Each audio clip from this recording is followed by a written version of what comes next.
Hoje eu quero seguir com você no livro de Zacarias, capítulo 3. Terça-feira passada eu falei sobre Zacarias, capítulo 2.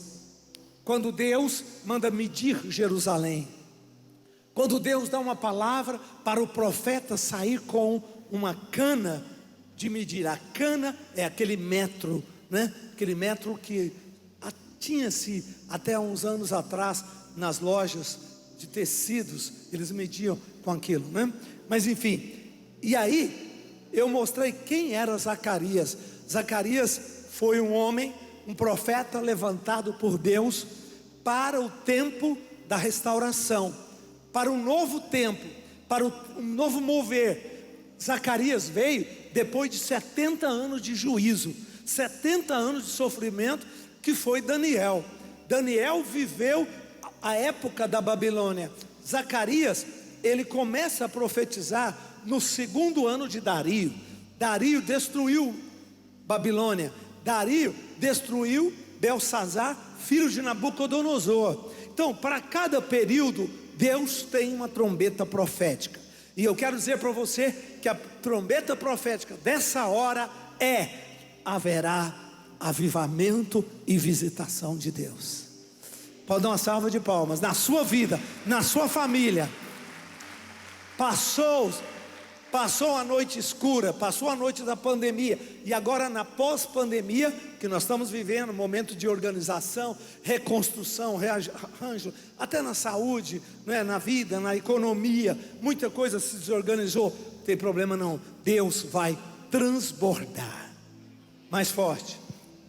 A chave do capítulo 2 de Zacarias não construa muros em Jerusalém, porque o muro é limite. E Deus disse lá no capítulo 2 de Jerusalém, sobre Jerusalém, 2 de Zacarias, Deus diz: não ponha muros, porque eu vou abençoar tanto que não pode ter limite. Quantos creem que Deus vai tirar os limites da sua vida? Você vai ganhar 3 vezes mais que você ganha, teu patrimônio vai subir 2, 3 vezes mais, você vai ter carros, casas, enfim, tudo que você tocou até agora é só o começo, virá muitas vezes mais. Muitas vezes mais. Agora, e eu perguntei, terça-feira eu terminei fazendo uma pergunta: qual a primeira providência de Deus quando muda o tempo? Quando muda a estação da vida das pessoas, qual a primeira providência? Sabe qual é? Deus abre seus olhos. Deus abre nossos olhos. E você começa a enxergar coisas que você não enxergava. Você começa a discernir o mundo espiritual de forma que você não discernia. Você começa a perceber que você tem que tomar atitudes, decisões. Você começa a ter fé, firmeza, segurança para áreas que você não tinha. Você tinha medo, você tinha perguntas, você tinha dúvidas, e de repente isso acaba. Por que aconteceu essa mudança dentro de você? Essa mudança aconteceu em decorrência da mudança das estações divinas. Mudou a chave, mudou o momento, mudou as circunstâncias, e aí Deus começa a abrir teus olhos. Quantos querem que Deus abra teus olhos? Bastante. Você vai entender coisas que você não entendia. Você vai entender aonde a empresa foi prejudicada, aonde as coisas estavam amarradas. E eu quero começar com você, Zacarias 3, versículo 1 em diante. Vamos lá.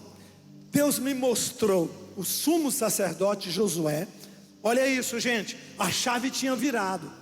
A visão que ele teve foi em decorrência da mudança do tempo. Por que ele não viu essa visão espiritual 2 anos antes, 3 anos antes? Porque não era a hora, porque não era o tempo de Deus, porque não tinha amadurecido o arrependimento no coração daquelas pessoas, porque Deus precisava trabalhar no coração deles. Deixa eu te dar uma palavra, anota isso: Deus sempre está pronto. Quem espera não é você que espera o tempo de Deus. Deus espera a hora que você pode receber a bênção para liberá-la. É o contrário. Pode dar uma salva de palmas. É Ele quem espera. E aí diz assim: Deus me mostrou o sumo sacerdote Josué qual estava diante do anjo do Senhor, e Satanás estava à mão direita dele para se lhe opor. Impressionante. Agora Deus vai abrir os olhos dele, e ele vai enxergar o que é que está resistindo, quais circunstâncias estão prendendo a vida dele. Isso é chave. Quando você entende o que está errado na empresa, quando você entende o que está errado na sua profissão, que está errado no sentido que você poderia fazer mais, que você poderia mudar e fazer melhor, né? Quando você entende o que está errado no seu relacionamento com o seu filho, o que está errado no seu relacionamento com sua filha, quando você abre os olhos, a solução chegou. A solução chega quando você enxerga. Vou repetir, a solução chega quando você enxerga. Enquanto você estiver perdido, enquanto você estiver só lutando contra os efeitos, né? Meu filho não fala comigo, minha filha vira o rosto, está chegando de madrugada, está bebendo, está se drogando, está andando com a mesma galera, a empresa está ruim, não vendemos mais uma meta no mês, né? A coisa está pegando, o relacionamento com a esposa não está legal. Enquanto você vê apenas o efeito, nada muda.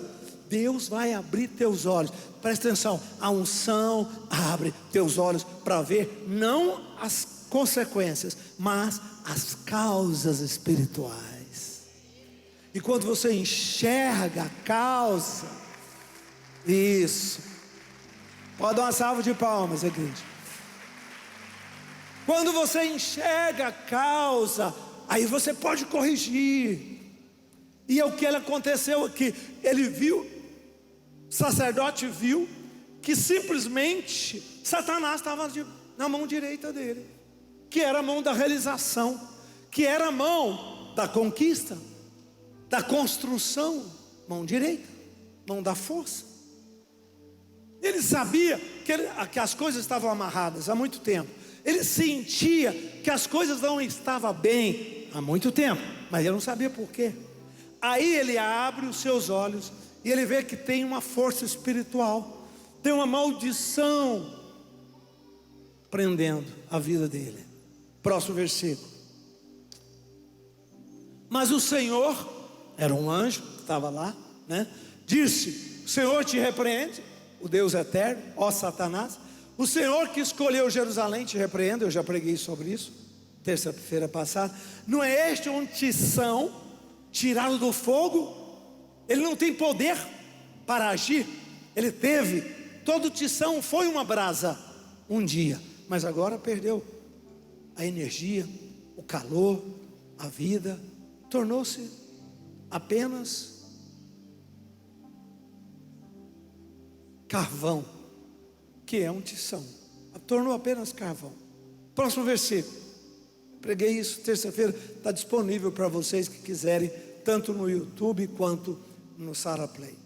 Olha, eu terça-feira terminei fazendo uma pergunta: o que é que dava legalidade para Satanás bloquear o sacerdote? Fala aí comigo, legalidade. Diga legalidade. Diga é a autorização que o homem dá. Quando você dá legalidade para Deus, você dá autorização para Deus agir.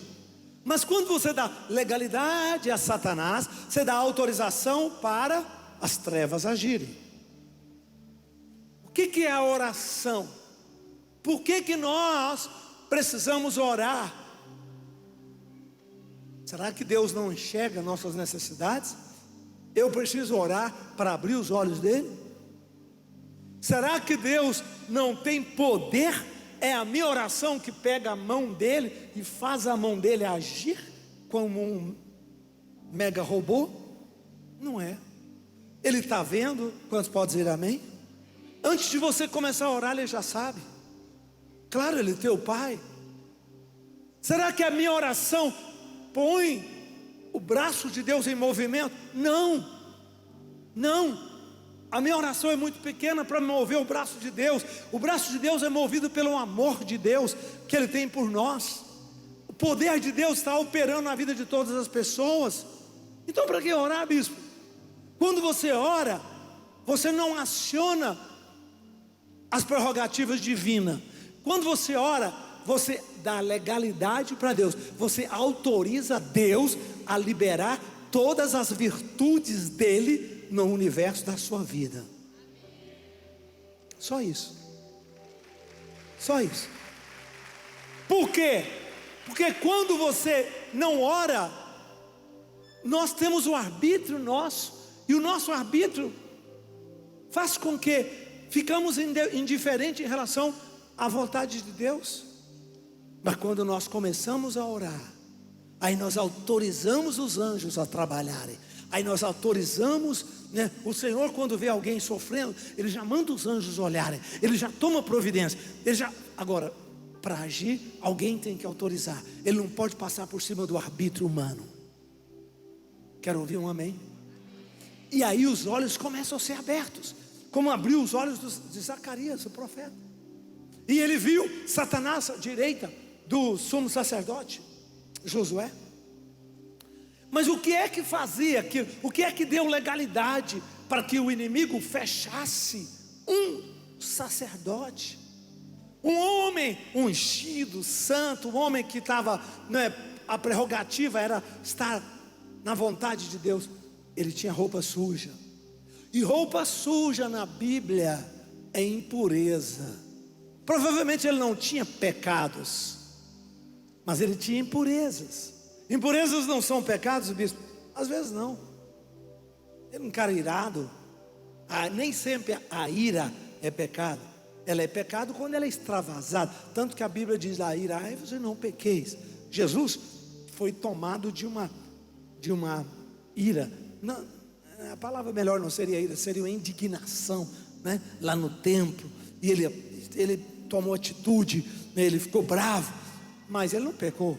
Então, o sacerdote estava com roupas sujas.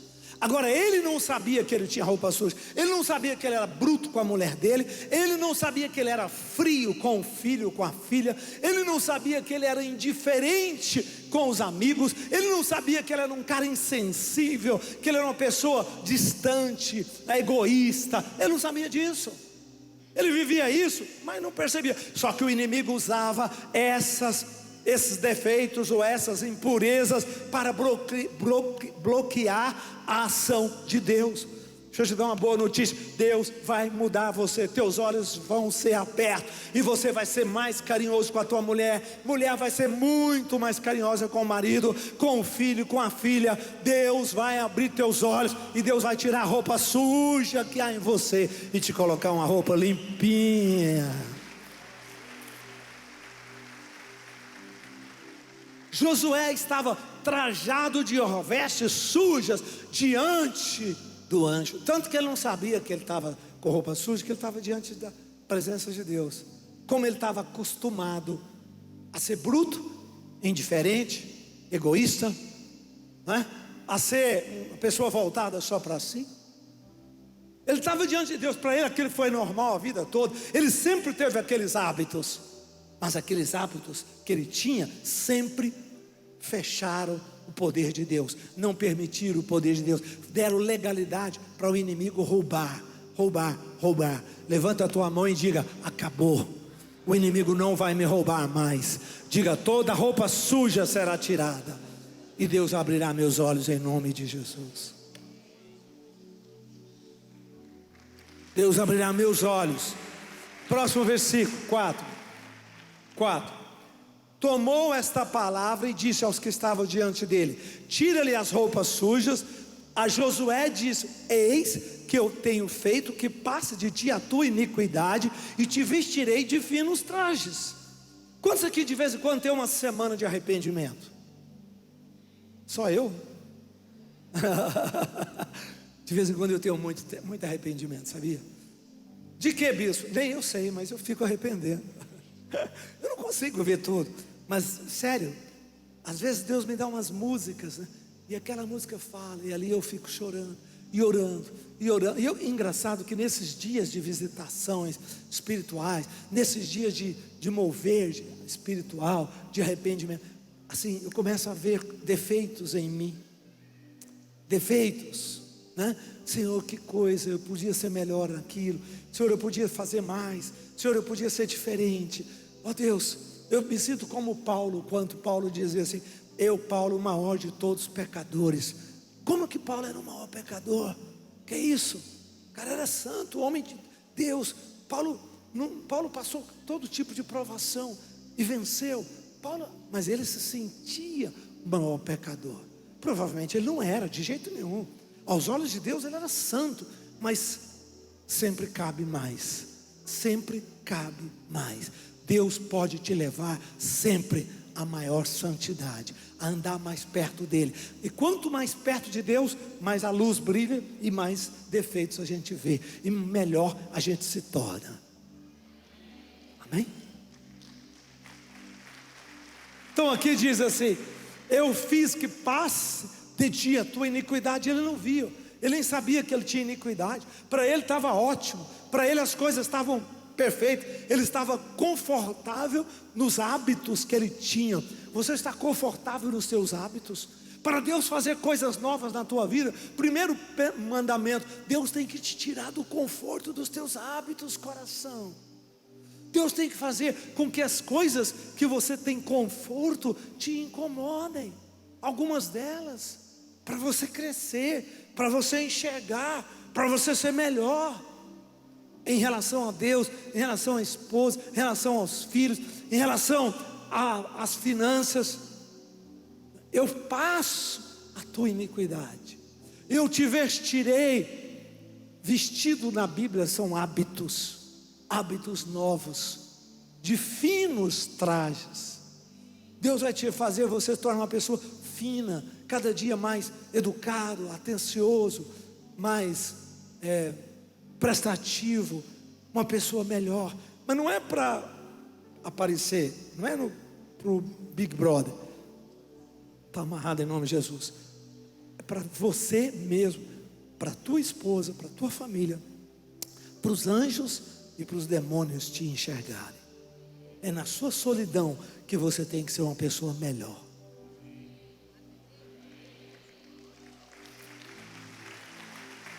Versículo 5, projeto 5. E disse eu, oh Jesus, eu amei esse texto, sabia? E disse eu: ponha-lhe um turbante limpo sobre a sua cabeça. Puseram-lhe, pois, sobre a cabeça um turbante limpo, e o vestiram com trajes próprios, e o anjo do Senhor estava ali. Então primeiro Deus fala: muda essa roupa, muda esses hábitos, muda essas atitudes, porque isso está dando legalidade para o inimigo. É por isso que o inimigo está forte na mente do seu filho, está forte na empresa. Por isso que o inimigo está roubando coisas que você nem vê, nem percebe. Eu contei aqui várias vezes, eu quero contar de novo. Um amigo nosso, meu e da Bispa Lúcia, uma filha, 13 anos, mas a menina dava problema para o pai demais. Problema, rebelde. E ele, um mega pastor, né? E de família ainda, da área na família. E a menina na rua, chegando de madrugada, ela pierce para todo lado, roupa de preto, né? Black, tudo. Aquela tribo mesmo, bem agressiva, cabelo bem agressivo. E ele falava: Deus, muda a minha sorte. Por quê? Porque um sacerdote com a mão direita fechada. É exatamente isso. Um sacerdote com a mão direita resistida por Satanás. E um dia, ele em oração, tirou alguns dias de jejum e oração. E enquanto ele orava, Deus falou com ele. Deus deu a ele uma visão. E na visão que ele teve, meio sonho, meio visão, ele se lembrou quando ele estava na igreja, mas não era um homem de Deus, estava brincando com a fé. Ele estava na igreja já, mas não era muito firme. E ele chegou um dia em casa, bêbado. Ele chegava bêbado sempre. E ele chegou bêbado em casa, num sábado à noite. Ela tinha 6, 7 anos. E ela, a mãe dela e ela foram na garagem. Abriu a porta da garagem. E a mãe viu que ele estava bêbado, estava dirigindo. E a mãe chegou para ele e falou: você é irresponsável, você não pode beber, o que você está fazendo com sua vida? Tá. Reação de mulher indignada. E a nenenzinha, sim, atrás da mãe, segurando aqui na roupa. Nenenzinha não, criança. E ele sai do carro, irado, e dá um tapa na cara da mãe. A mulher voou. E ele bate na parede e sangra. E a menininha chorando e tal.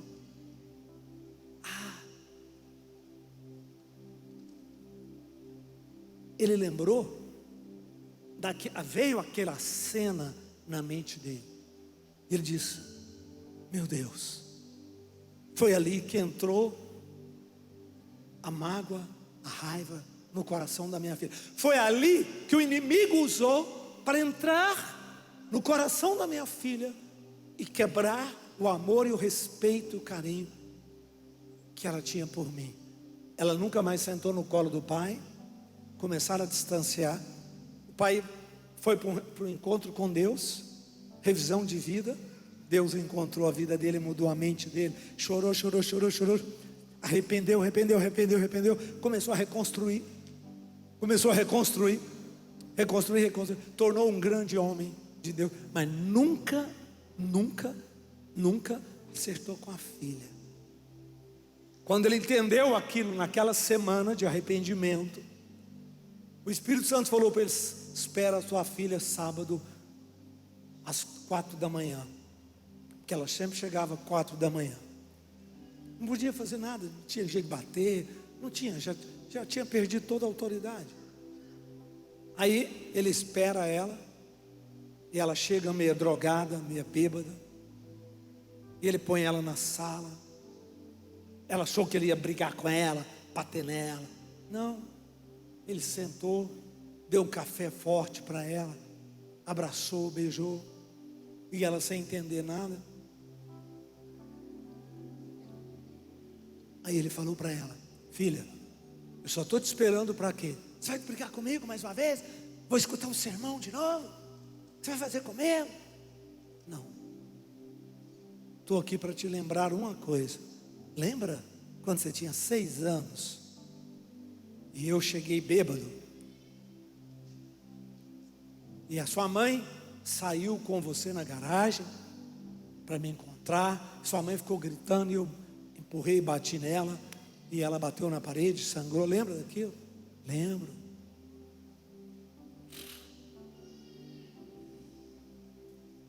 Ele fez uma coisa muito forte. Ele ajoelhou e falou: eu estou aqui para te pedir perdão. Quem fez aquilo não foi teu pai. Quem fez aquilo foi um homem duro, insensível, mau. Eu tinha raiva da vida, eu tinha raiva de tudo, porque eu não tinha Jesus Cristo em mim. Eu não tinha o Espírito Santo. E hoje, Deus me mostrou essa semana que eu me tornei um novo homem. E eu quero dizer para você que o teu pai verdadeiro é esse aqui. E eu te amo.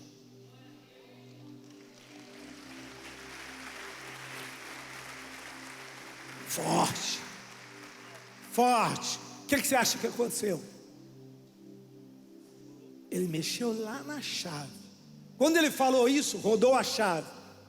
Ela assim, explodiu de chorar. De fria, insensível, ela começou a chorar. Abraçar. Pronto.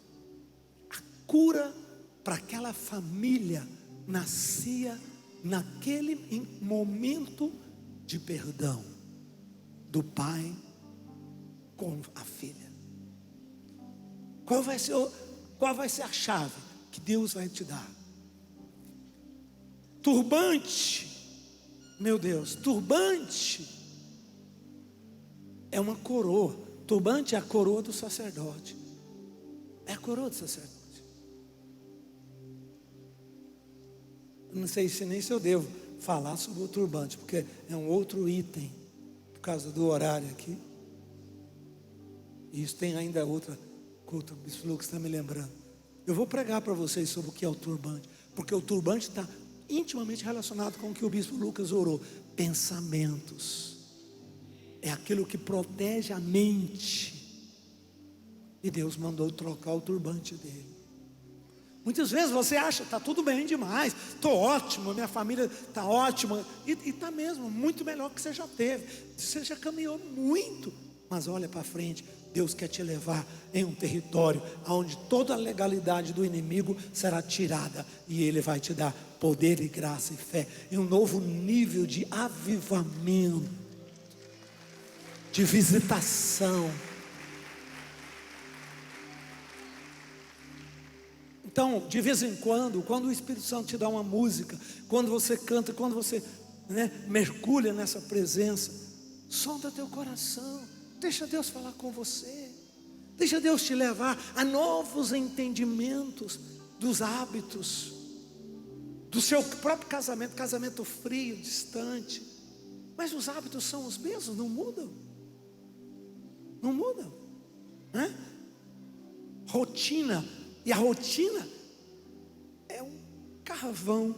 A rotina é uma brasa, que foi brasa, mas agora virou carvão. Apagou. E não é isso que Deus quer. Não é isso que Deus tem. Deus vai fazer um grande avivamento. Eu estou pregando isso, é porque eu creio que o Espírito Santo vai fazer o maior avivamento que você já pôde pedir e pensar.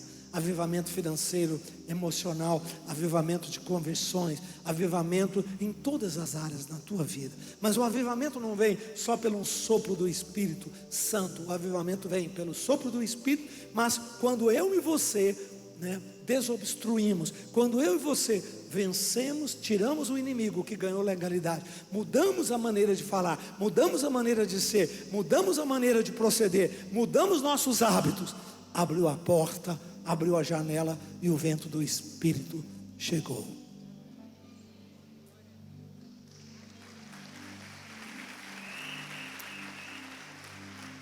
Quantos podem dizer amém? Eu recebo essa palavra.